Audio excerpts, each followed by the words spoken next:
আসসালামু আলাইকুম। আমি আপনাদের সাইকোলজিস্ট তাসনিমা আহমদ। একটা প্রশ্ন করব আপনাদেরকে।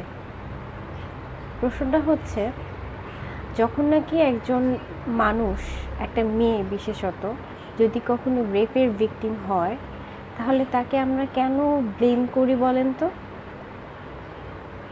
এবং তাকে যে ব্লেমটা করি, এই ব্লেমটা করাটা কতটুকু যুক্তিযুক্ত?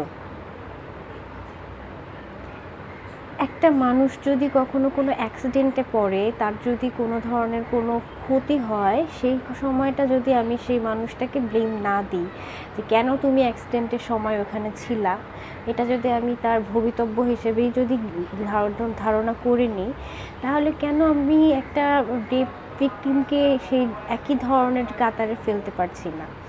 কেন আমি যে কিনা রেপ করছে তাকে গ্লোরিফাই করছি, তার কথা বলছি যে ছেলে মানুষ এরকম হয়, ছেলেরা এরকম করে? কেন এই কথাটা বলছি? কেন সেই মানুষটাকে ব্লেম করছি না? এই প্রশ্নগুলোর উত্তর কি আপনার কাছে আছে? আমার কাছে নেই।